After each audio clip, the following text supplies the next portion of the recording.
L'équipe de France en pagaille contre la Suède, un vilain 3-0 pour éliminer nos amis suédois et la France qui se qualifie donc pour les huitièmes de finale. Un doublé de Mbappé, un but de Barcola, une connexion magique en attaque. C'est ce dont on va vous parler aujourd'hui avec Elias sur Zone Sport. On n'oubliera pas d'évoquer les autres huitièmes de finale, les autres 16 de finale, pardon, et aussi le début de Wimbledon.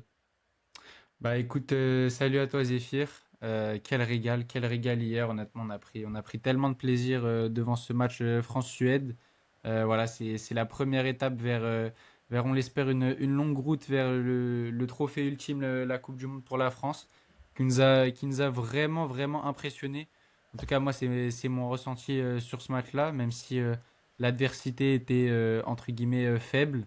Bah, on a bien vu que l'Allemagne s'est fait piéger par le Paraguay et qu'il ne fallait pas du tout sous-estimer cette équipe de Suède. Donc la France a fait le job et l'a très bien fait.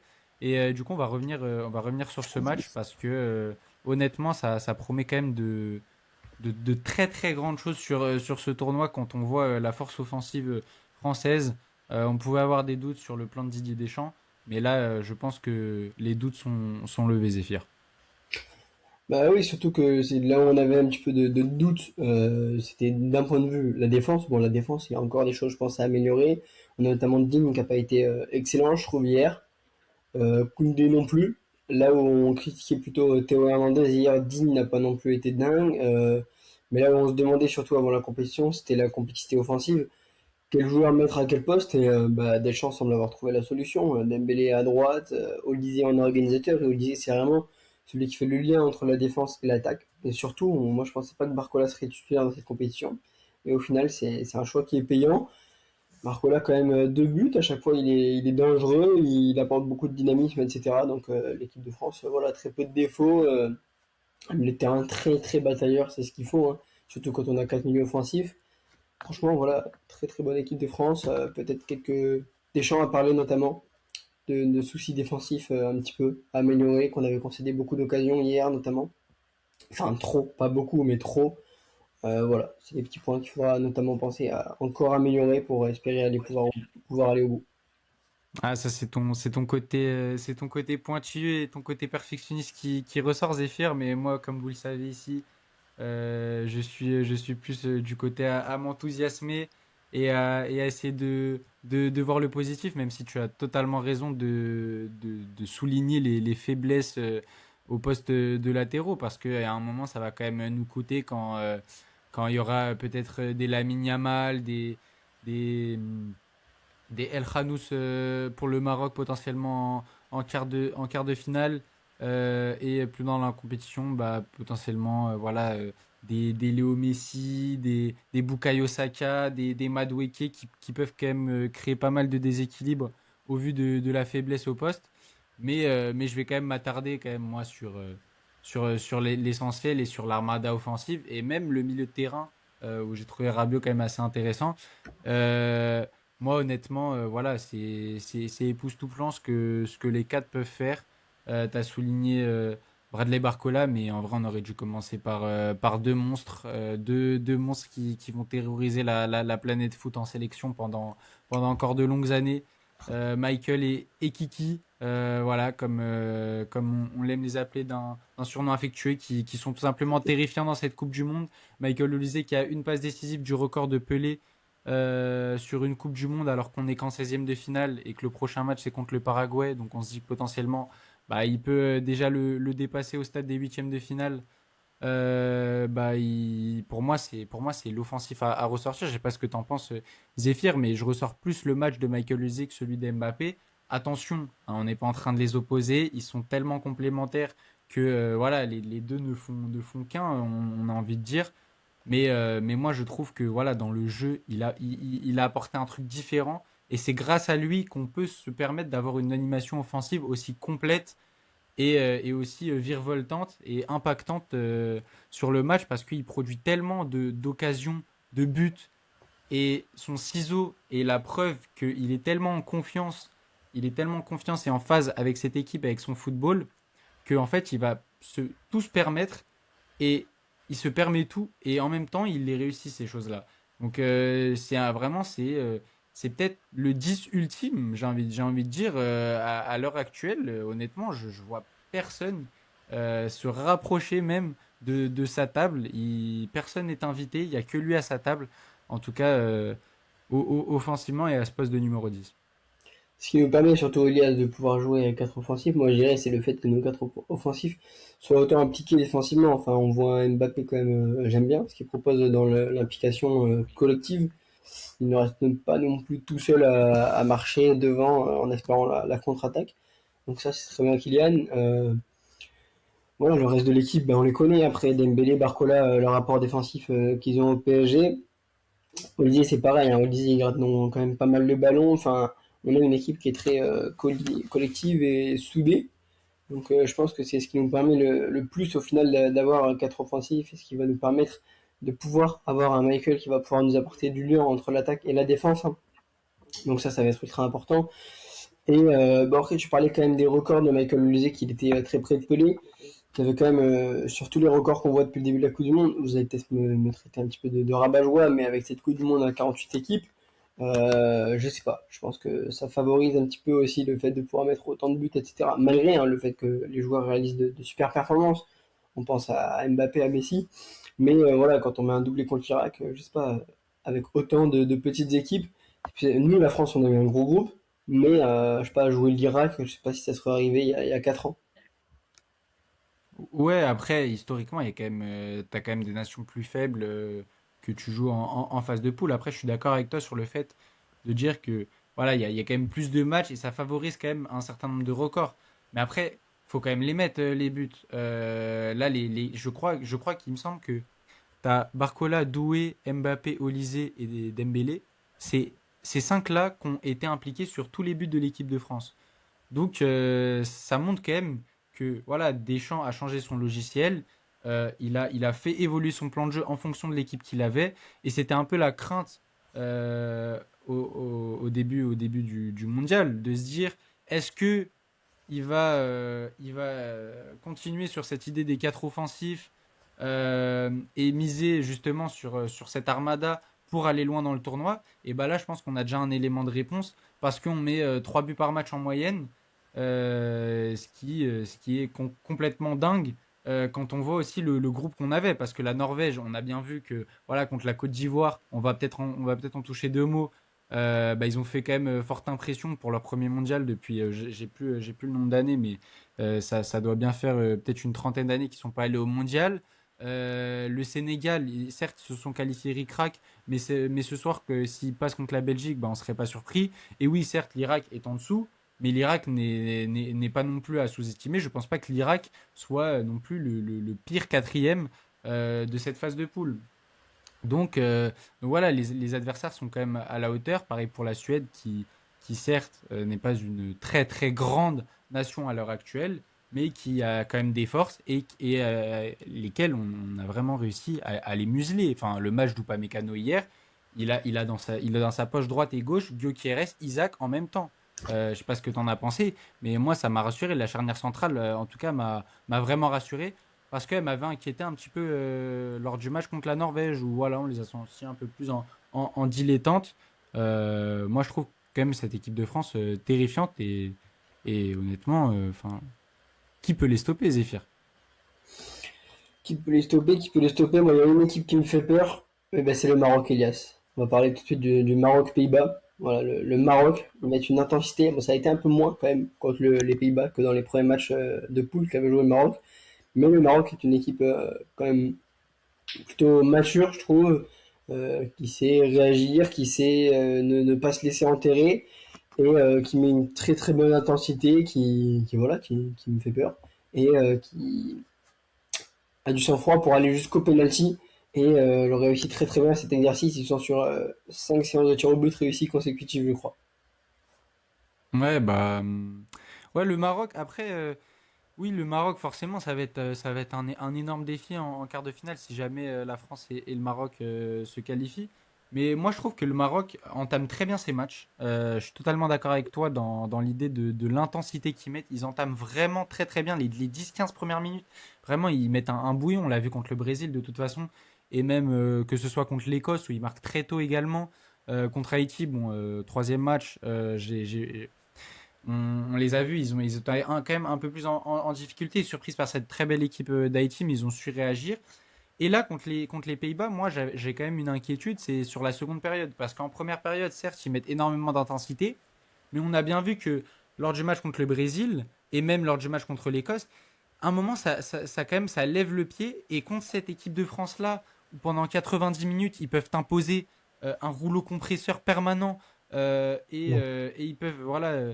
Si, moi je pense que en 90 minutes, avec les entrants qui peuvent aussi impacter, même si on les a moins vus sur cette compétition, je pense vraiment qu'en 90 minutes, ça va être très dur pour le Maroc de Mais, tenir sur la longueur et sur la durée. mais Pour le coup, tu peux pas me parler de rouleau compresseur pour la France. On fait à peine un pressing.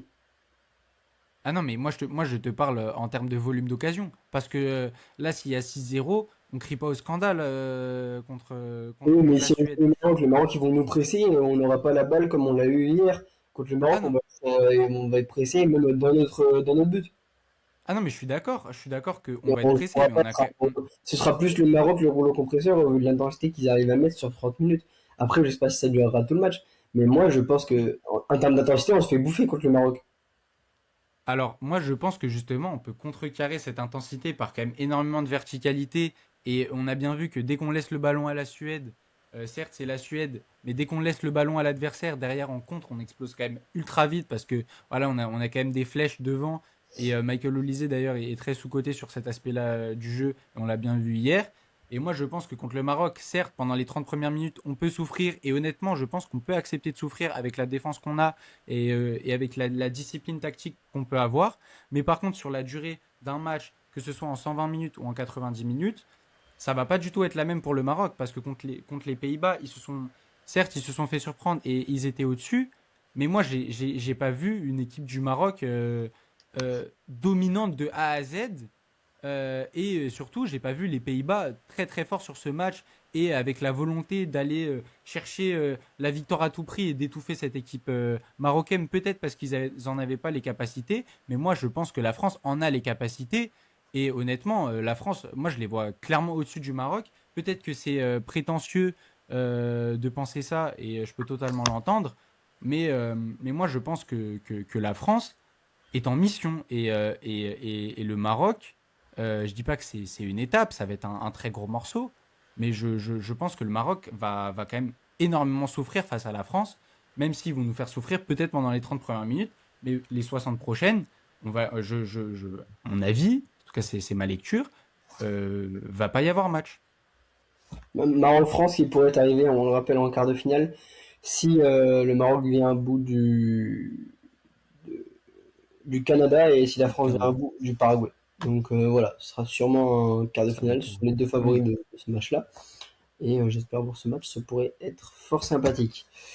On a eu des matchs précédents, on a eu Brésil-Japon, on a eu Norvège-Côte d'Ivoire. Voilà, Elias, si tu peux me toucher deux mots sur ces petits matchs. Ouais, bien sûr. Bah, petit match, je sais pas, hein. En tout cas, moi, c'était des gros matchs. C'était quand même des main events à mes yeux parce que le Brésil avait quand même des interrogations et le Japon, on en attendait beaucoup, surtout en phase à éliminatoire. Mais malheureusement, ils nous ont encore déçus. Le Japon, qui ont pas gagné un match à élimination direct en Coupe du Monde de leur histoire et cette série continue malheureusement contre le Brésil où ils avaient pourtant ouvert le score. Mais derrière, on a bien vu que le Brésil, dès que voilà, Vinicius se mettait en évidence, que Matheus Cunha aussi connecté avec ses partenaires et que Bruno Guimaraes, que pour moi c'est un des meilleurs joueurs avec Vinicius du Brésil, bah, j'adore la compétition qu'il fait.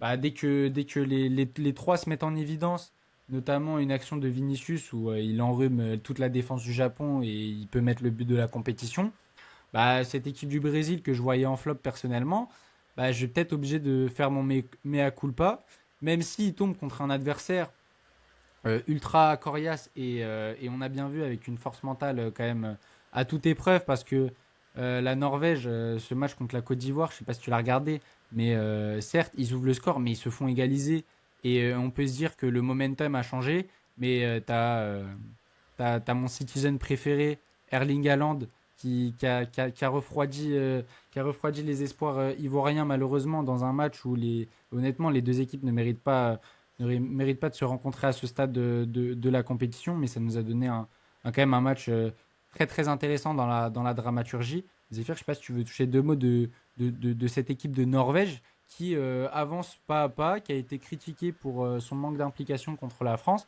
mais qui au final fait un pari gagnant, j'ai envie de te dire. Parce que c'est eux qui passent en huitième et ils vont défier le Brésil et ça va être vraiment un match où il va falloir sortir les popcorn. Je pense que la Norvège va fusiller le Brésil. Ouais, je pense qu'il y Ah oui, aura. d'accord. Waouh. Ouais, c'est posé. Je pense que en fait, il faut pas prendre le match contre la France comme référence. Voilà, la Norvège n'avait rien à carrer du match contre la France. Erling Haaland l'a dit. Le sélectionneur l'a montré en mettant une composition plutôt B, voire C. Voilà, c'était quand même une petite composition d'équipe. Et sur le prochain tour, voilà, le Brésil ne m'a pas non plus impressionné. Ils ont été menés contre le Japon, ils ont eu beaucoup de difficultés.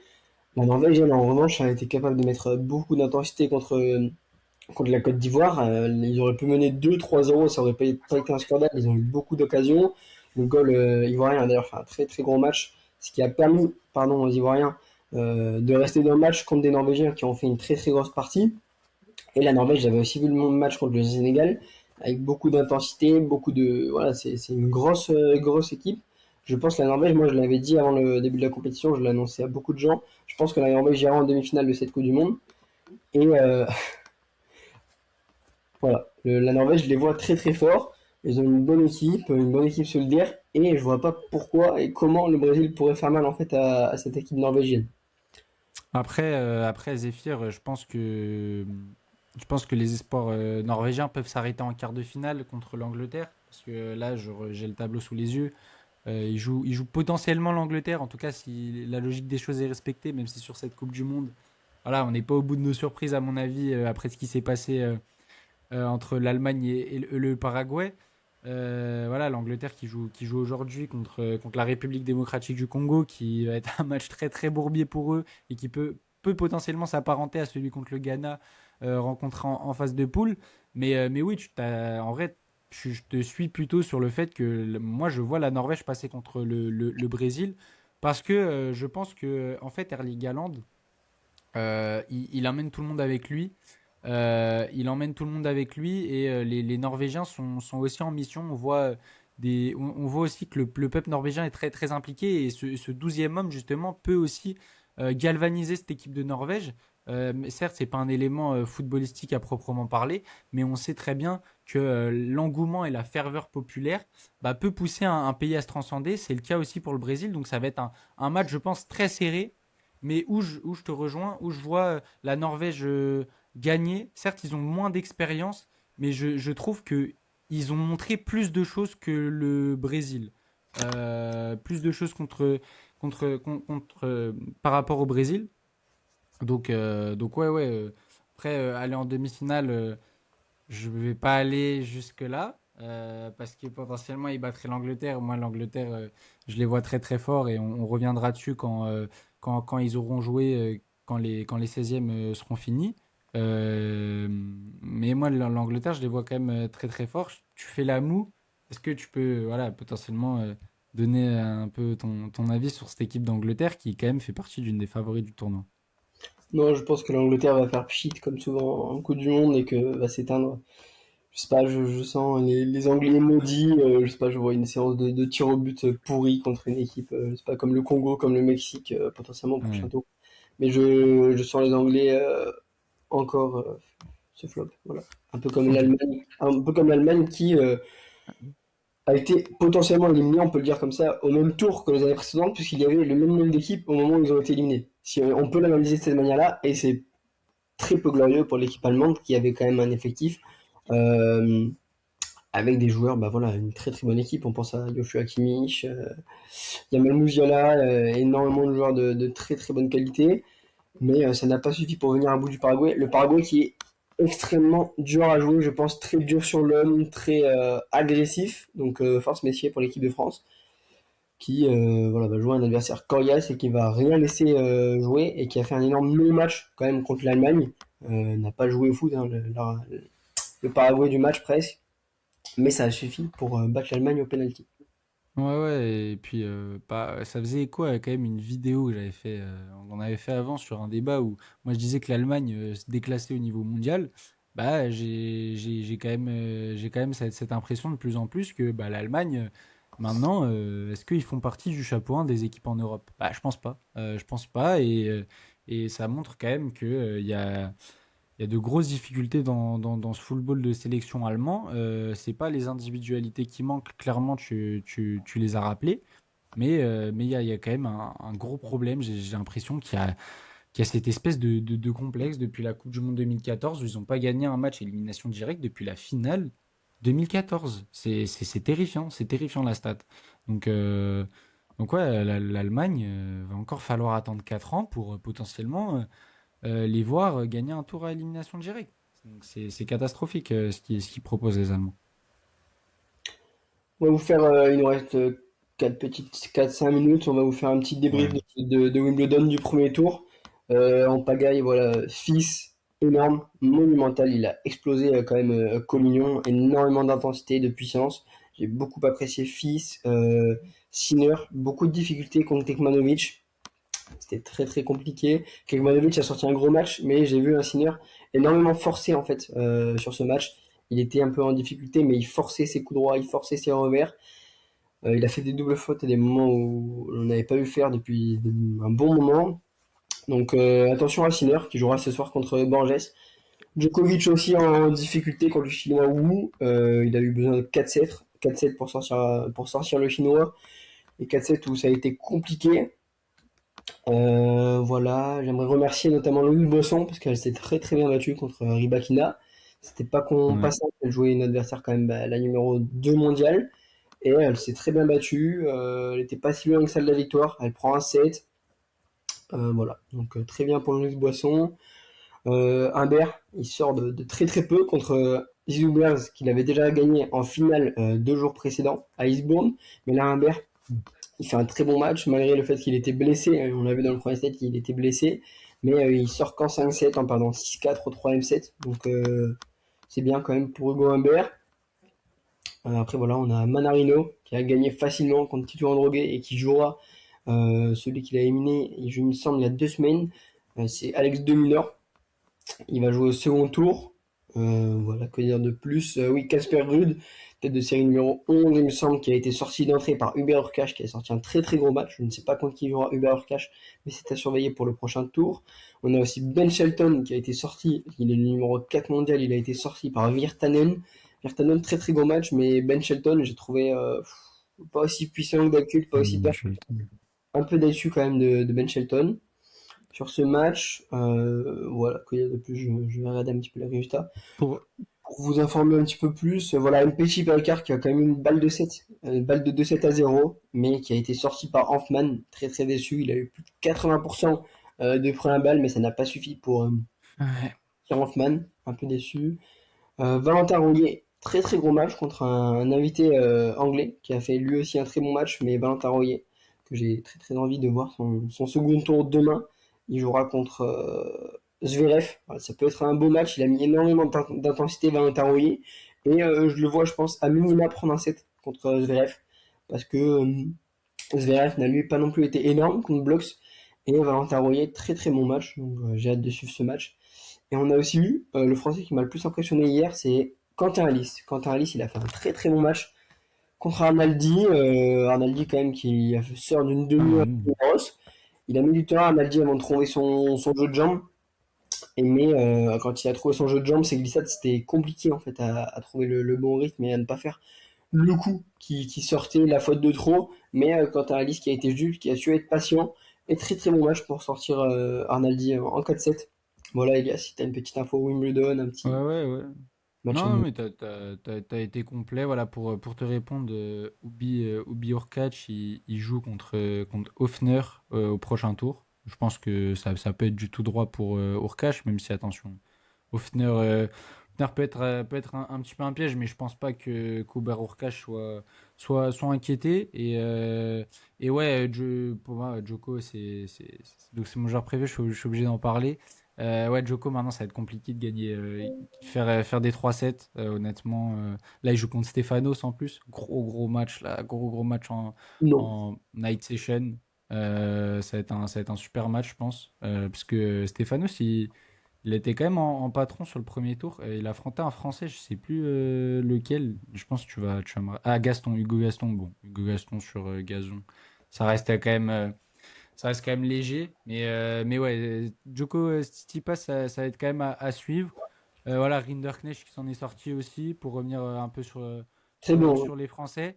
Et le fils Berrettini au deuxième tour. Falloir sortir les popcorns, ça peut être pas mal. Berrettini sort d'un gros combat contre Wawrinka hier, qui a un peu empiété sur le match de l'équipe de France justement contre Stan, qui nous a que des tie-breaks et des tie-breaks avec pas mal de points. Donc ouais, Et ça commence bien, ce Wimbledon. dans le même temps de ce Wawrinka Berrettini, on avait quand même le match de Serena Williams. Voilà, Serena, c'était quand même l'info un petit peu de ce début de Wimbledon. On avait hâte de revoir la reine du circuit.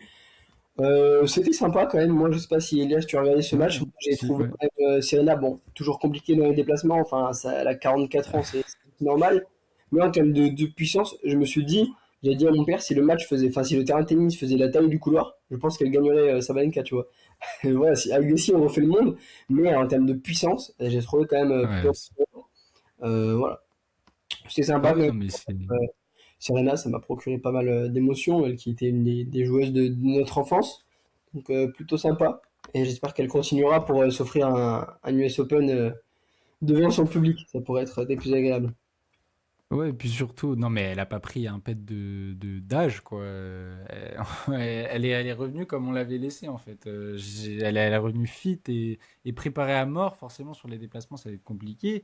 Mais ouais, tu l'as dit, en termes de puissance, c'est quand même impressionnant ce qu'elle arrive à produire à 44 ans maintenant. Donc ouais, honnêtement, on s'est quand même régalé devant ce match. Et bravo à Maya Joint. En vrai, il faut lui tirer un coup de chapeau de pas s'être démonté face à la pression du center court et face à la pression de jouer contre des plus grandes légendes du tennis féminin et du tennis tout court, pour le coup.